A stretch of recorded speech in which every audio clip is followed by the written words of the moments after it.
오늘은 시온의 대로에 대해서 말씀을 나누겠습니다. 하버드 의대 어느 교수가 행복은 전염된다.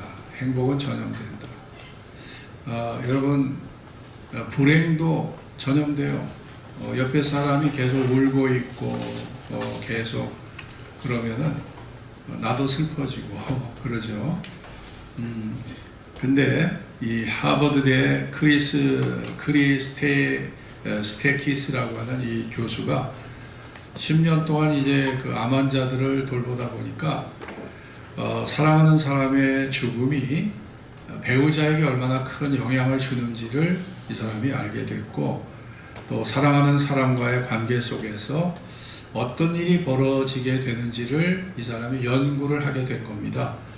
1971년부터 2003년까지 32년 동안 12,067명을 추적조사했어요. 이게 아주 대단한 통계죠.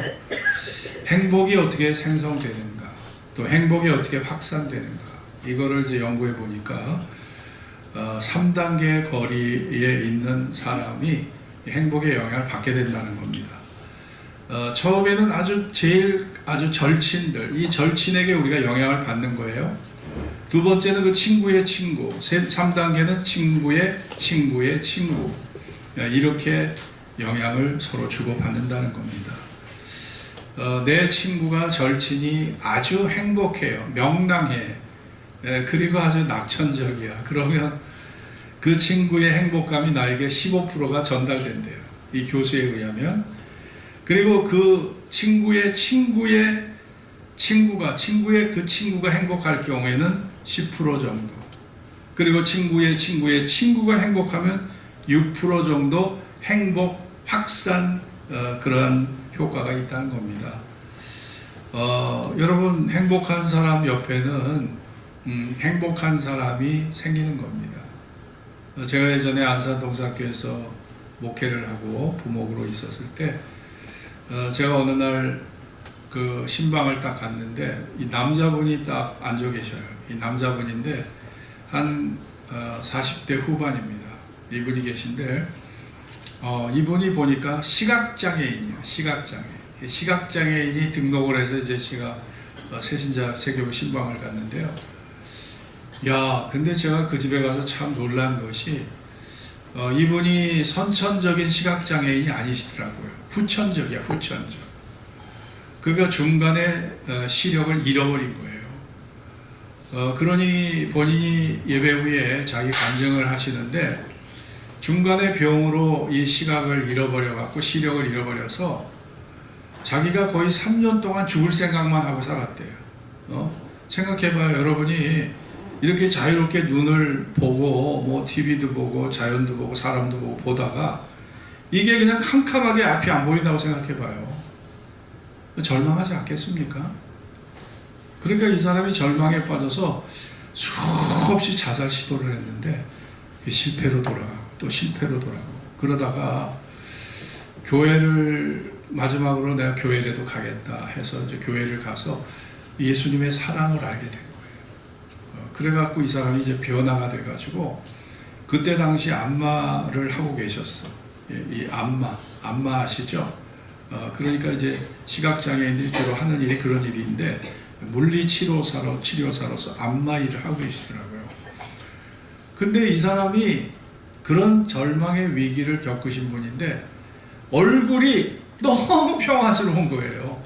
얼굴이 너무 평화스럽고, 저는 이때까지 사람을 많이 겪고 또 신방도 수백 가정을 다녀봤지만 난 그렇게 평화로운 얼굴을 본 적이 없어요. 제가 40년 전에 봤던 그 기억을 아직도 생생하게 하고 있어요. 여러분, 그 사람을 만나면 죽을 사람도 그 사람 만나면 희망이 솟아나. 예? 여러분, 친척 중에 누가 자살하면 그 자식들이요, 그 자살한 집안에서 자살할 사람이 또 태어납니다. 또 만들어지잖아요. 왜 그럴까요? 아니, 절망을 심기 때문에 그 절망이 인생의 답이 되는 거예요. 내가 어려움을 겪고 시련을 겪으면 나도 우리 아빠처럼 죽어야지. 나도 우리 엄마처럼 죽어야지. 야, 이게 삶의 공식이 되네. 그러니 이 자살이라는 것은 참 후손들에게 절망을 안기는 것이고, 그거는 정말 우리 그리스도인의 사전에서는 없어야 된다고 생각을 합니다. 여러분이 정말 자살할 용기를 갖고 금식하세요. 금식하시고, 자살할 용기가 있으면 금식해서 금식하다가 성령 받고 금식하다가 응답 받으면 문제도 해결되니까, 자살할 생각이 나에게 들어왔다, 저는 여러분에게 금식을 권하겠습니다. 금식을 권하면 사람을 하나님이 변화시켜 주시는 거죠. 그래서 우리가 적어도 내가 인생을 살면서 사람들에게 자살과 그 자살의 실패의 모습을 통해서 절망과 이런 한탄과 그런 죽음의 영향력을 주지 말고 우리가 희망을 주는 삶을 살아야 된다 믿습니다. 오늘 이 본문은요, 이 고라 자손의 시인데요, 이 고라 자손은요 원래 모세 시대에 레위 자손들이 이 고라 자손이에요. 그 레위 지파 사람들 중에 고라 자손이 있었어요. 근데 이 고라 자손들이요 모세를 대적했어. 그럼 모세를 대적하다가 하나님이 땅 꺼짐으로 이 고라 자손이 그 땅에 매몰돼서 다 죽어버립니다. 이 엄청난 사건이죠. 그래서 그 고라 자손의 선조들이 자신들의 조상이 하나님을 대적하고 하나님이 세우신 지도자를 대적하다가 땅 꺼짐으로 다 죽어버린 사건을 다 기억하고 있어요. 그래서 고라 자손의 그 자식들이요, 야, 우리는 저 아버지처럼 하지 말자. 우리 조상들처럼 하지 말자. 우리는 하나님 중심으로, 성전 중심으로 살자. 그래서 이 사람들이요 아주 충성된 사람이 됩니다. 그래서 성전 문지기가 되고, 성전에서 찬양을 작곡하고 찬양을 작시하고 노래를 부르고 성가대를 만들어서 찬양을 부르는, 야, 하나님께 영광을 돌리는 고라 자손이 된 거예요. 그러니까 이 과거에 자신들의 실패를 거울 삼아서 새로운 성결한 그런 하나님의 가족이 만들어진 거죠. 여러분, 그러므로 실패라는 것, 신앙의 실패를 통해서 이렇게 변화된 가문도 있습니다. 그 대표적 가문이 고라 자손이에요. 고라 자손. 근데 오늘 이 본문을 보면, 자, 여기 5절을 보겠습니다. 5절 같이 읽어볼까요? 주께 힘을 얻고 시작. 주께 힘을 얻고 그 마음에 시온의 대로가 있는 자는 복이 있나이다. 네, 시온이라고 하는 것은 예루살렘을 말합니다. 예루살렘의 산이 시온산이거든요. 근데 원래 이 본문에 보면, 본문에 보면 이 시온의 대로라는 말을 본문에 메실라로 이렇게 히브리 말로 쓰였는데, 여기에는 시온이란 말이 없어요. 그러니까 번역상에 시온을 갖다 붙인 건데, 이 메실라라고 하는 뜻은 뭐냐면 자동으로 만들어진 길이 아닙니다. 요거는 인공적으로 차곡차곡 쌓아서 바로 길을 만드는 것을 말해요. 인공적인 것을 말합니다. 그래서 이 메실라라는 뜻이 뭘까? 따라해 봅시다. 쌓아 올린다. 여러분, 하나님을 향한 신앙이라는 것은, 하나님을 향한 믿음이라는 것은 그냥 자동적으로 어느 한순간에 그냥 딱 임하는 것이 아니라, 나의 정성이, 나의 성실함이, 나의 헌신이, 나의 노력과 수고가 모아져서 이것이 하나님을 향한 마음이 된다는 거예요. 이게 메실라의 뜻입니다.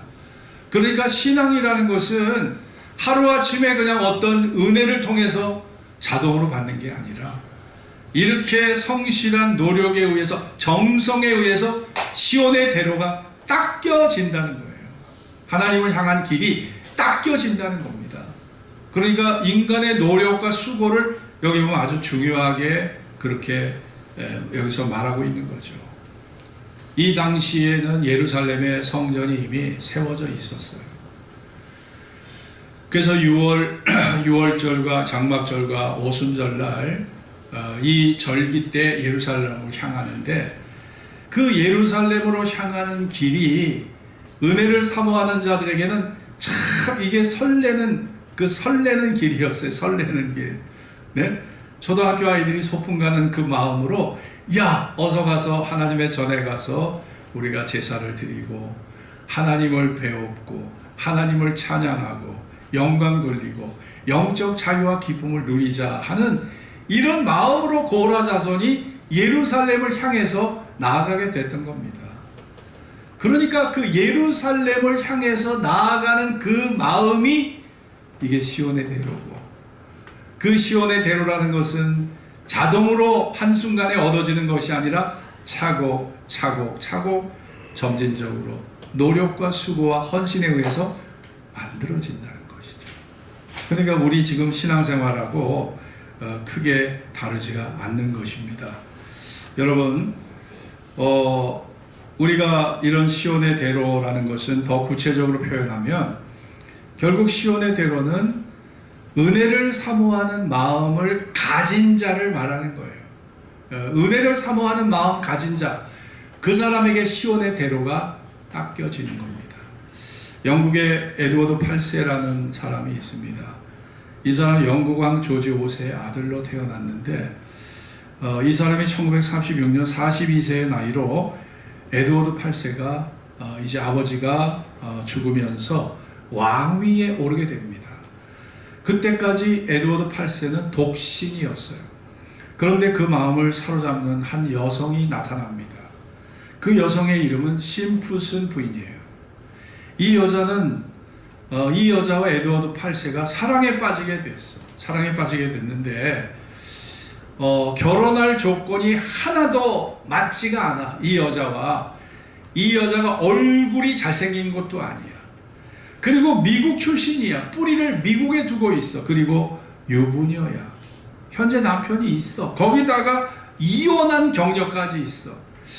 이런 여자를 영국 왕실에서 정실 부인으로 받아들일 수 있었을까요? 그 사람을 왕비로 맡겠다고 하니까 영국 사회가 그냥 난리가 났습니다. 난리가 났어요. 왕실이 반대해. 어른들이 다 반대하고 영국의 국회가 반대했어. 국회가 반대하고 영국의 국교회, 성공회 사람들이 다 반대해. 이 사람에게 한 사람도 협조자가 없는 거예요. 왕위에 오른 지 11개월이 지난 1936년 12월 11일 라디오 방송을 통해서 에드워드 8세가 연설을 합니다. 사랑하는 국민 여러분, 나는 사랑하는 여인의 협력과 도움 없이는 왕으로서 나의 의무를 다할 수가 없습니다. 이렇게 선언하면서 나는 충분히 왕위를 이어갈 만한 능력이 나는 부족하다고 결핍되어 있다고 생각해서 나의 왕위를 내 동생 조지 6세에게 물려줍니다. 그리고 내려왔어요. 그리고 내려와서 왕의 자리를 이 사람은 왕의 자리를 스스로가 왕의 자리를 반납한 거예요. 여러분, 정말 황금마차를 타고 다니는 그 화려한 왕의 권위와 왕의 지위와 영광을 이 사람은 뭐와 바꿨어요? 애인하고 바꿨어. 여자와 바꾼 거죠. 어떻게 보면 세상의 부귀영화보다 사랑이 더 귀하다, 이렇게 생각한 거죠. 에드워드 8세는요. 무엇이 더 지혜로운지는 저는 모르겠습니다. 그러나 에드워드 8세는 그 이후에 윈저 공장으로 호칭을 받게 되고, 그리고 심푸슨 부인과 결혼하고, 그리고 말년을 끝까지 지내게 되죠. 여러분, 부귀영화가 무엇인가? 돈 많고 물질이 풍성한 것도 귀하겠지만 내가 사랑을 나눌 소중한 대상을 찾는 것이 그게 보화 중에 보화가 아닐까요? 오늘 이 본문에 보면 이 고라 자손들은 하나님의 전을 사모하고 하나님의 존재를 사모하는 그 사모함이 상사병이 날 정도예요. 상사병이 날 정도로. 여러분, 상사병에 걸린 사람들 여러분 체험했습니까? 어떤 여자, 어떤 남자, 어떤 애인을 좋아하면 사람이 그 사람 때문에 밤잠을 못 자. 그리고 밥을 못 먹어. 그래서 나중에 빼짝 말라버려. 상사병 무섭습니다. 상사병으로 사람이 죽어요. 상사병이 죽는 거거든요. 근데 오늘 1절, 2절 한번 같이 읽어봅시다. 만군의 여호와여, 시작. 만군의 여호와여, 주의 장막이 어찌 그리 사랑스러운지요. 내 영혼이 여호와의 궁전을 사모하여 쇠약하며 내 마음과 육체가 생존하신 하나님께 부르짖나이다. 여호와의 궁전을 사모하여 쇠약해졌다. 여러분이 정말 교회를 사랑해서 교회에 가고자 하지만 갈 수 있는 여건이 안 돼서 내 몸이 쇠약해진 경험이 여러분 한 번이라도 있습니까? 이거 쉽지 않은 얘기죠. 근데 고라사서는 하나님의 전을 사모하는 그 사모함 때문에 내가 여호와의 궁전을 사모하여 쇠약해졌대요. 이게 상사병의 수준까지 온 거죠. 그러니 고라사손이 얼마나 하나님의 은혜를 사모하고 얼마나 지극정서로 주님을 배우려고 했는지를 우리가 충분히 이해할 수가 있는 겁니다. 그러니까 동시에 주의 재단에서 자유롭게 집을 짓고 사는 참새가 부러워서 참새가 성전에 한 귀퉁이에서 집을 짓고 사는 참새가 부러울 정도로 자, 오늘 보세요. 여기 보면 3절 같이 읽읍시다. 나의 왕, 시작.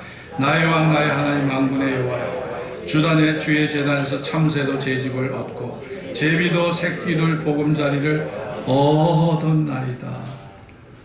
야, 주의 전을 떠나지 않고 주의 전에서 이렇게 집을 짓고 사는 참새가 부럽고 제비가 부러운 거예요. 제비가 부러운 거죠.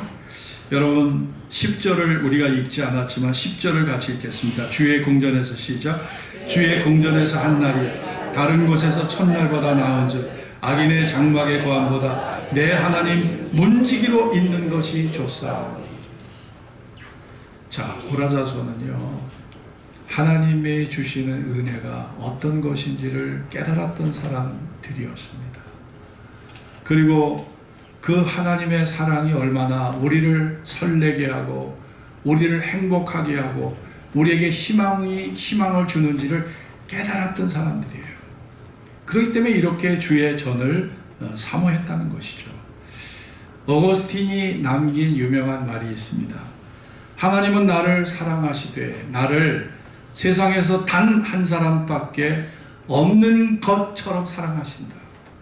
하나님은 나를 사랑하시되 에드워드 8세가 심푸슨에게 꽂혔듯이 하나님은 마치 내가 유일한 사랑의 대상인 것처럼, 내가 유일한 사랑의 대상인 것처럼 하나님은 나를 사랑하신다는 거예요.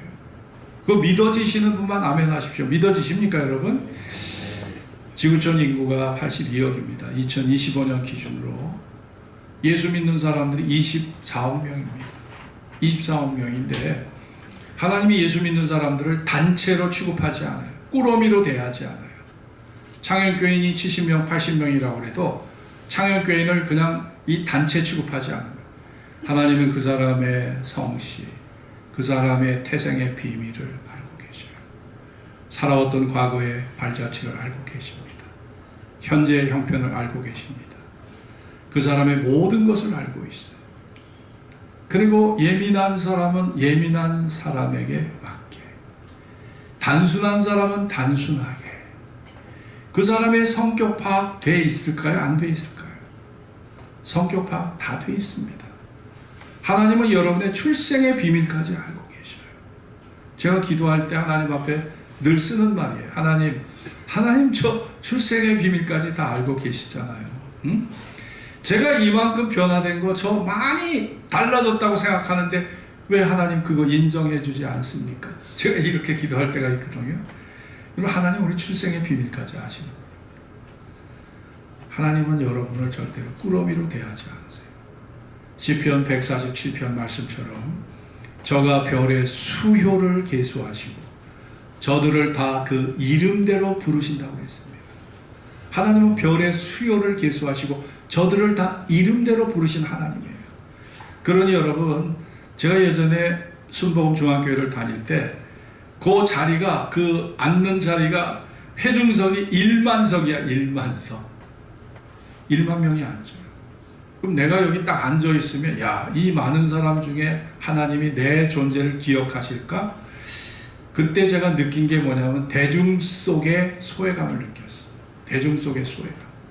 우르르 들어갔다가 우르르 밀려 나오는 밀물 썰물처럼 이 많은 인파 속에서 내 존재를 과연 하나님이 기억하실까? 제 어린 나이에, 그때 나이가 불과 21살, 20살 때인데 그런 생각이 딱 들더라고요. 여러분, 하나님은요, 여기에 지금 24억 명이 여기에 앉아 있어도 다 그 이름 아시죠? 성격 아시죠? 출생의 비밀 아시죠? 현재 무엇을 요구하는지 기도의 제목을 아시죠? 하나님은 마치 내가 당신이 사랑할 유일한 사랑의 대상인 것처럼 여러분과 저를 사랑하시고 여러분과 저를 품어주시는 하나님이신 줄로 믿습니다. 이게 어거스틴이 깨달은 위대한 깨달음이에요. 자기가 그거를 느꼈기 때문에 그런 말을 남긴 거죠. 여러분, 그러니 시온의 대로가 있다는 것은 그 마음에 하나님의 은혜를 사모하는 마음이 있는 사람은 이미 시온의 대로가 그 마음에 닦여 있는 겁니다. 그리고 시온의 대로라는 것은요, 하나님의 은혜를 감사하고 찬양하는 것을 말합니다. 자, 4절 같이 읽을까요? 주의 집에 시작. 주의 집에 거하는 자가 복이 있나이다. 저희가 항상 주를 찬송하리이다. 2000년 11월 6일 날 세종문화회관에서 조수미 공연이 있을 겁니다. 조수미가 공연을 했는데 청중들이 너무 노래에 감동을 받아서 계속 공연이, 프로그램 적힌 공연이 다 마쳤어. 근데 보통 앙코를 보통 한 곡, 두 곡 받거든요. 근데 얼마나 앙코를 요청하는지 4곡을 했어요, 조수미가. 근데 4곡을 불렀는데도 청중들이 나갈 생각을 안 해. 계속 박수 치면서 앙콜 앙콜 막 그러니까 조수미가 그때요 이런 말을 했습니다. 오늘처럼 환호를 받고 지금까지 외국에서 왕성한 활동을 할 수 있었던 것은 여러분 부족한 저지만 모두가 하늘에 계신 하나님의 은혜라고 생각합니다. 그 많은 수천 명의 청중 앞에서 이런 말을 하는 게 쉬울까요? 쉽지 않죠. 근데 조수미가 천주교 신자입니다. 하나님을 믿는 마음으로 그런 고백을 했어요. 그러면서 하는 말이, 여러분이 허락하신다면 제가 평소에 불러보고 싶었던 노래를 제가 불러도 될까요? Amazing Grace, Amazing Grace. 응? 나 같은 죄인 살리신. 응? 이 존 뉴턴이라는 사람이, 이 사람이 원래 노예를 사고 팔던 그런 사람인데 이 사람이 나중에 변화가 돼갖고 썼던 가사가 나 같은 죄인 살리신 그 은혜 놀라워. 이 곡을 Amazing Grace가 그래서 나온 거거든요. 과거의 노예 상인이 은혜를 받고 완전히 새로운 변화된, 새로운 피조물이 된 그 간증을 노래로 작사한 것이 이게 나 같은 죄인 살리신 그 곡인데 이걸 조수미가 불렀어요. 그랬을 때 그 중에는 예수 안 믿는 사람이 절반이 넘게 더 많았겠죠. 근데 그 노래가 얼마나 아름다웠던지 마이크에 두 손을 포개어 잡고 눈을 감고 이 노래를 부르는 그 조수미의 모습이 기도하는 소녀였습니다. 기도하는 소녀.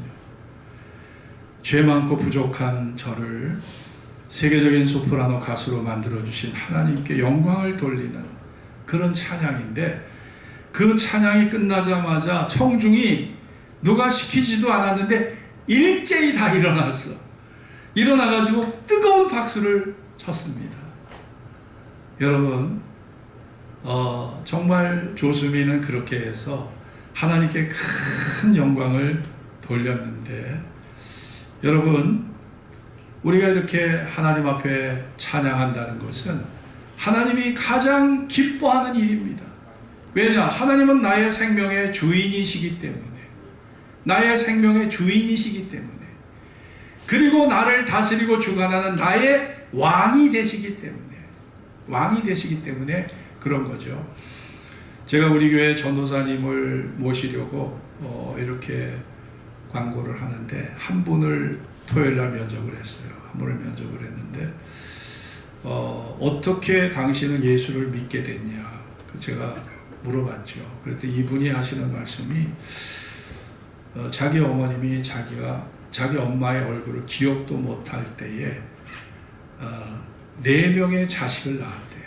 4명의 자식을 낳고 이 엄마가 남편과의 갈등을 겪고 아빠와 갈등을 겪고 가출을 해버린 거예요.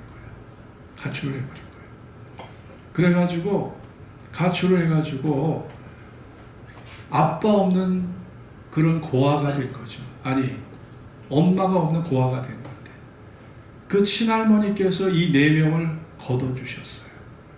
근데 친할머니가 아들 장가 보내고 이제 며느리 밥 먹으면서 편할 줄 알았는데 그 4명의 아이들이 그냥 할머니의 십자가가 된 거예요. 이 할머니는 그 당시 예수를 믿지도 않았대요. 자기가 이 엄청난 짐을 도저히 감당할 수 없어서 내가 교회라도 나가야 되겠다. 그래서 그때부터 그 집이 예수 믿는 집이 됐더라고요. 야, 하나님이 합력하여 선을 이루신다고 하시는데 그 며느리의 가출을 통해서 그 할머니가 예수를 믿게 됐고 그 할머니 품에서 자라난 이 전도사도 예수를 믿게 된 거예요. 그래서 전도사가 되고 그 집안이 예수 믿는 집안이 됐더라고요. 그래서 일생 중에 가장 하나님의 존재, 하나님이 살아계시다는 것을 언제 느껴봤냐고 제가 질문을 하니까 그런 답변이 나왔어요. 그러니까 여러분, 하나님이 하시는 일은요, 우리가 다 알 수가 없습니다. 여러분 그렇게 인정하시죠? 예? 죽음이 슬프지만 그 죽음을 통해서 하나님이 하시는 일이 있고요. 이혼과 가출이라는 게 참 불행한 일이지만 또 그런 일을 통해서 또 하나님이 하실 일이 있는 거예요. 사고와 질병이라는 것은 내가 받아들이고 싶지 않는 고통의 현실이지만 그 사고와 질병을 통해서도 하나님은 일하시는 하나님이시고 합력하여 선을 이루어 가신 하나님이신 줄로 믿습니다.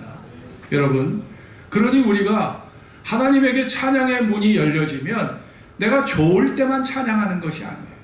어떤 형편에서든지 내가 찬양할 수 있는 이것이 하나님에게 시온의 대로가 딱 껴진 자인 줄로 믿습니다.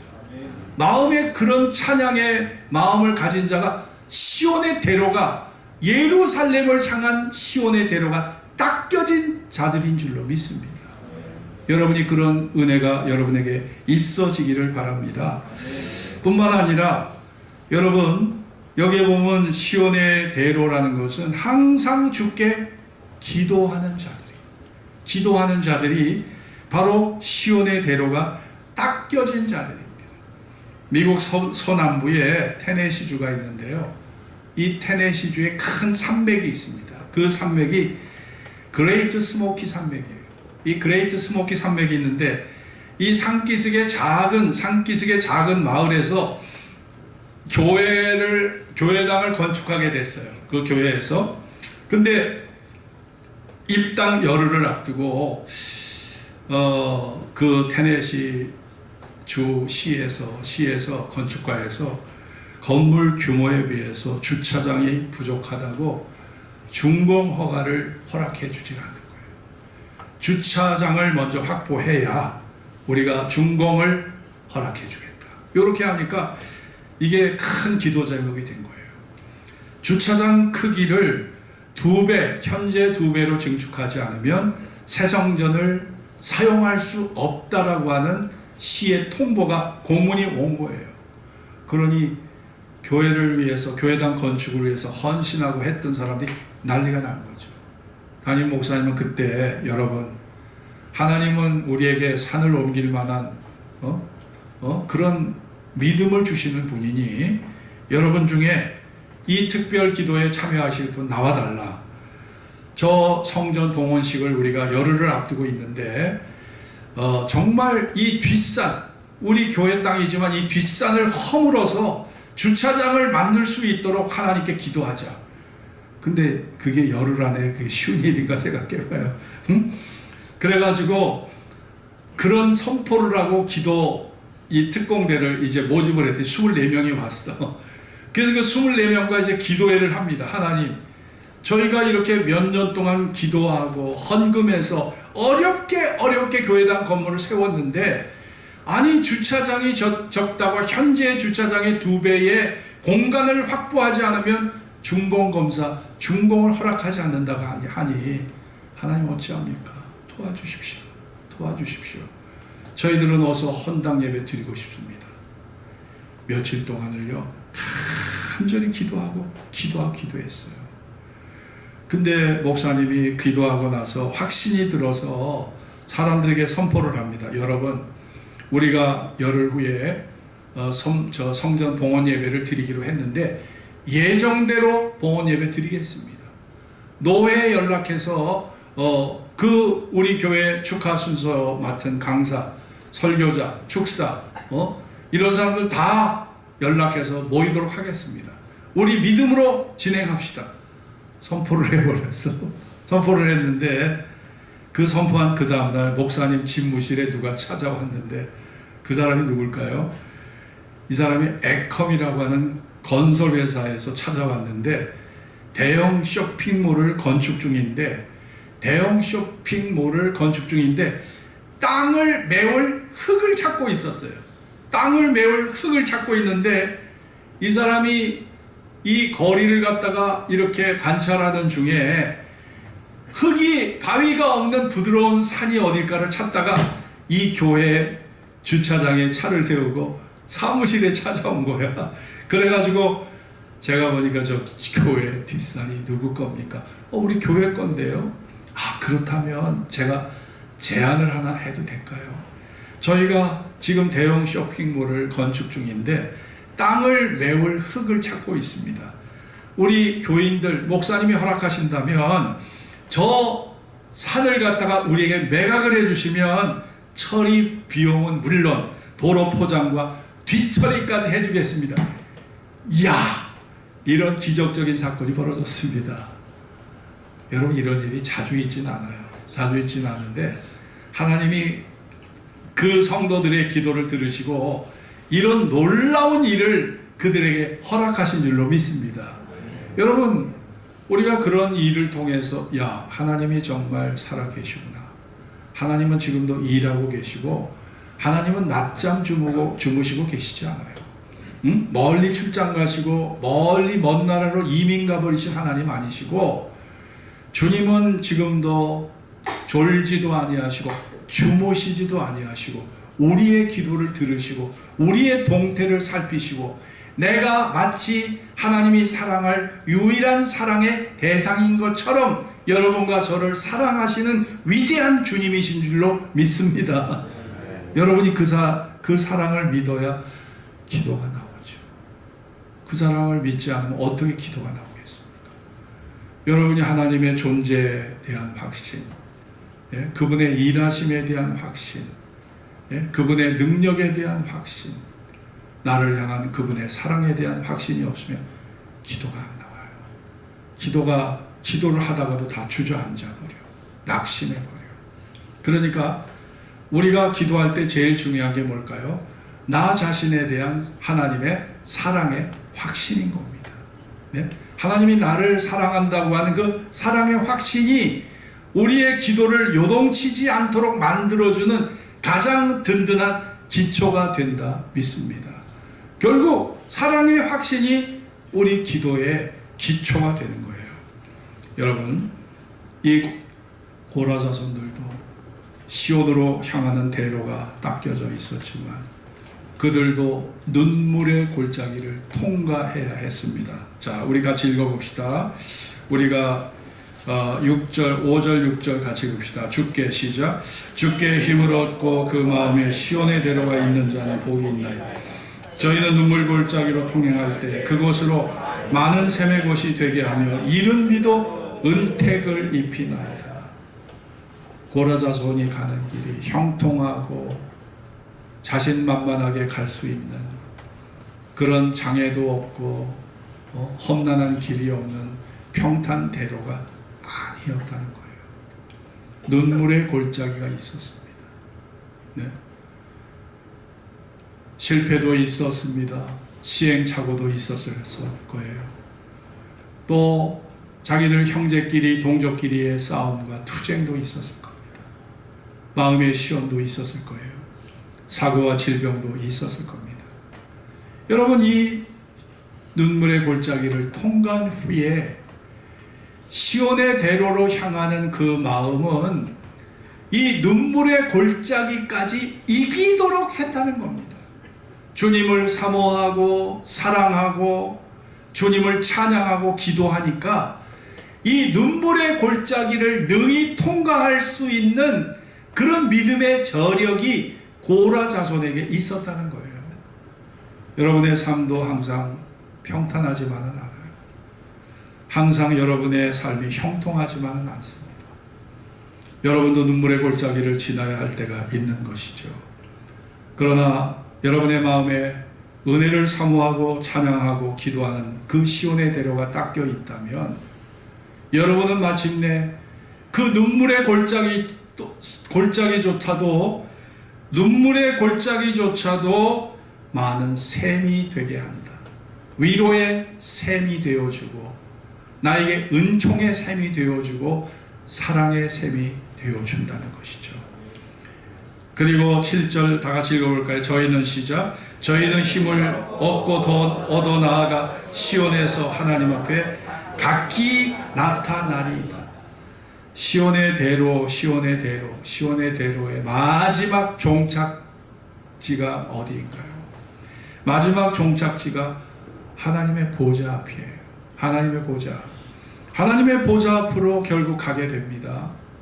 시온의 대로로 닦여 있는 내 마음의 시온의 대로에 그 닦여진 그 길로 나아갈 때 이제 주님과 영원히 연합해서 함께 살아가는 바로 이러한 하나님 나라의 완성이 시온의 대로의 궁극적인 목표인 줄로 믿습니다. 시온의 대로로 가는 결말은 뭐예요? 결말은 주님과의 연합이고 하나님 나라의 영광을 바라보는 하나님 보호자 앞으로 나아가는 그 축복을 받게 되는 것이죠. 시온의 대로의 종착점은 이 세상이 아니에요. 시온의 대로의 종착점은 하나님의 보호자 앞입니다.